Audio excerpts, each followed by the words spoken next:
the war, and then my dad was born in 1930, so they survived the Great Depression back east because his parents ran the garden and the food for the estate for some well-off families. You are so beautiful. It goes back to that whole cycle of like strong men create good times create weak men create bad times, and the bad times create strong. Oh my goodness. Krista, so we're in the mare corral right now, right? Well, mare turnout. Mare turnout? Yes. So all of these are females, folks. You really prefer horses over people, don't you? Very much so. I grew up with horses. I spent more time around horses than I did people. And then when I was around people, I was around adults. So what do you sense about horses? I mean, there's a certain empathy that you need. And in terms of being domesticated versus wild, what do you think about how horses have evolved under our care? Has it been for the good, or? No. No? It's not been good. What do they lose? They lose their mental health.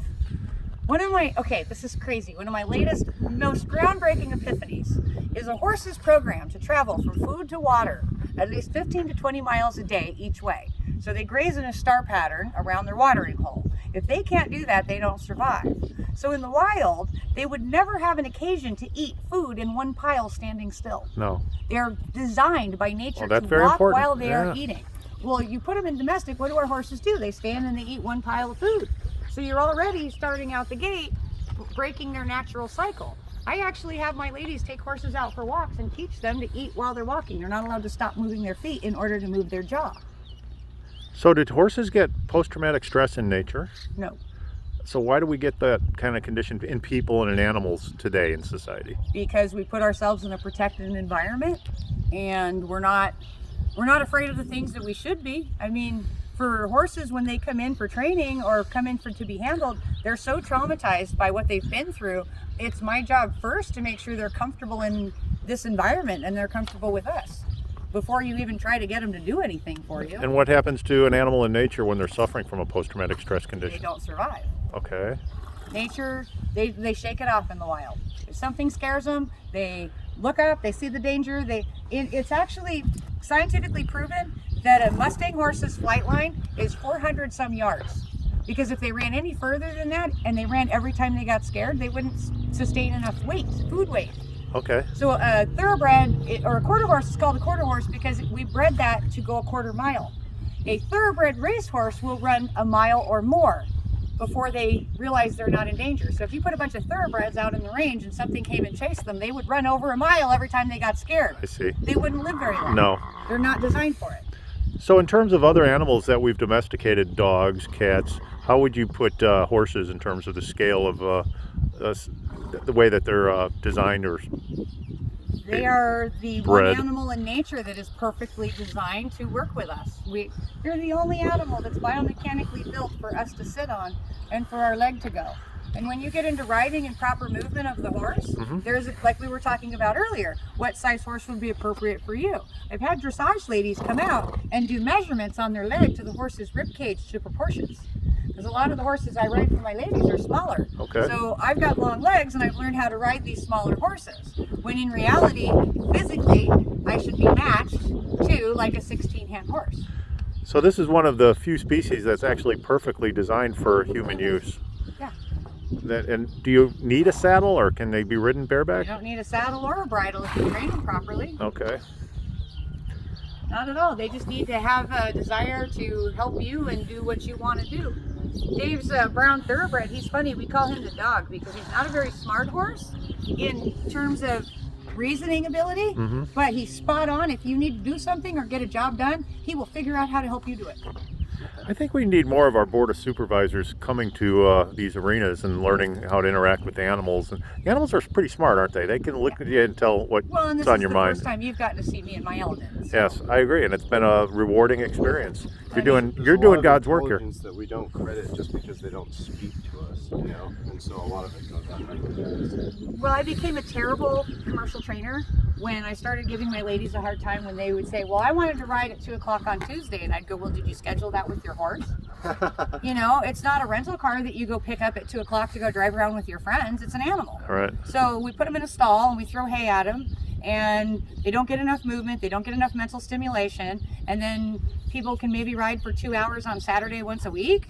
like it's kind of cruelty. Yeah. You know, they take them out on a 3-mile trail ride in the sand at the beach when they've stood in a stall all week long, or not had enough turnout, or not had enough room in pasture. So I see that a lot at Fiesta Island. Are you saying that the sand's not a good environment for them to be walking on? It is, but they have to be physically legged up. I see. The biggest part of my program is it used to be all the mental health of them, but then I realized that the mental health has everything to do with their physical health.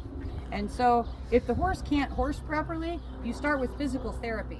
And when the physical therapy is done and the horse is sound enough physically and mentally to be ridden, and they move well, you can start sports medicine training, sports training. You know, Michael Phelps was sport trained by his coach. He's actually one of my favorite stories because Michael Phelps was not allowed to lift weights. When he went to the Olympics at 16, his coach would not allow him to lift weights because he was not physically mature yet. So he went to the Olympics, he won a few things, and then he went back, and at 18, coach says, okay, lift some weights. So when he went back at 20, he won everything. He came out of retirement, he's never injured.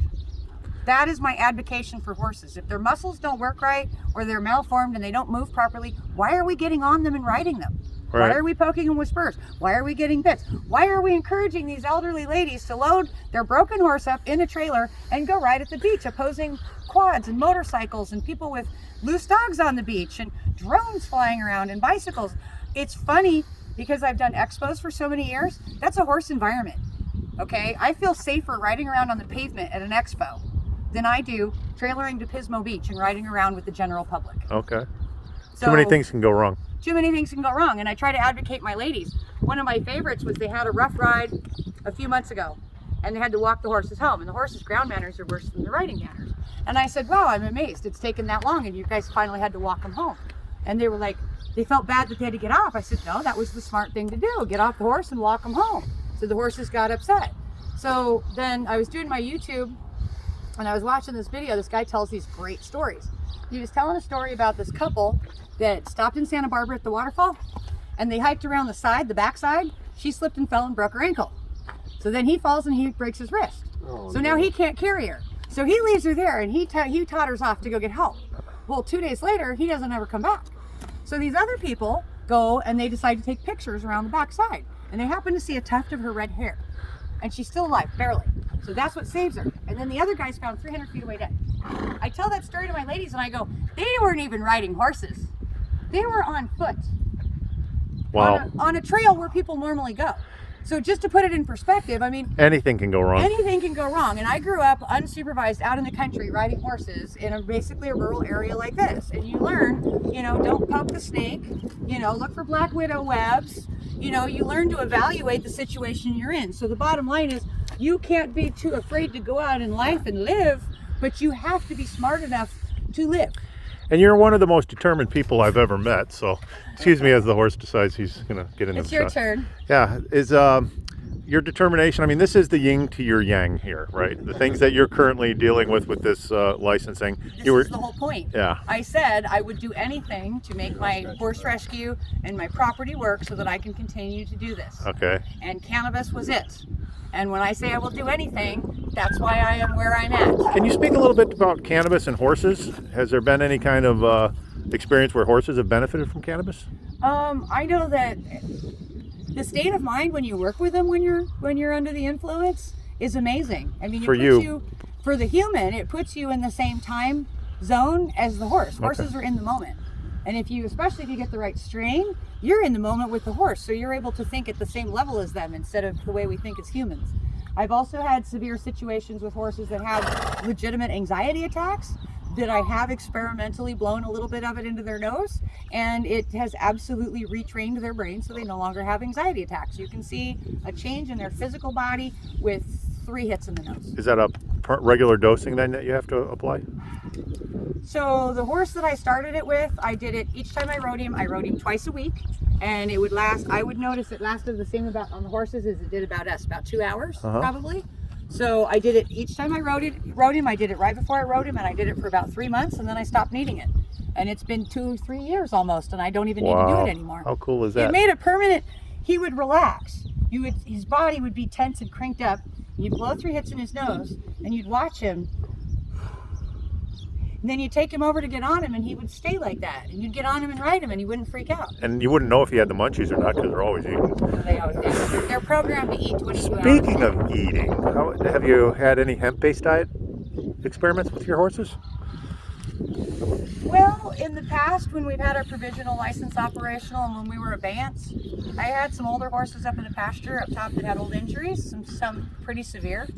We did observe that throwing the leaves and the stems from the green plants into the pasture, only horses with arthritis and injuries would eat it. No kidding. They would come So over they and recognize the benefits of the cannabinoids. Well, and the wild horses self-medicate. They know what kind of rocks give what kinds of minerals. They know what they can get from different tree barks. And then humans think we feed horses hay. Well, that's a highly unhealthy diet. Where do they get hay?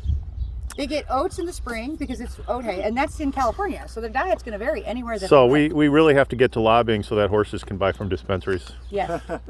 Oh, definitely. Well, they've done a lot with CBDs. I've got mare down south. A lot of these gray horses get melanomas on their skin. Oh yeah. And so I've been recommending the RSO for the topical? because that's what Rick Simpson was doing. Sure. And then, And what have you seen the benefits from that? Have you? Absolutely. Okay, cool. Yeah, and another one of the horses, she's anxietal all the time. So I said, give her like a grain of rice size and find the right dosage, because you don't want them stoned.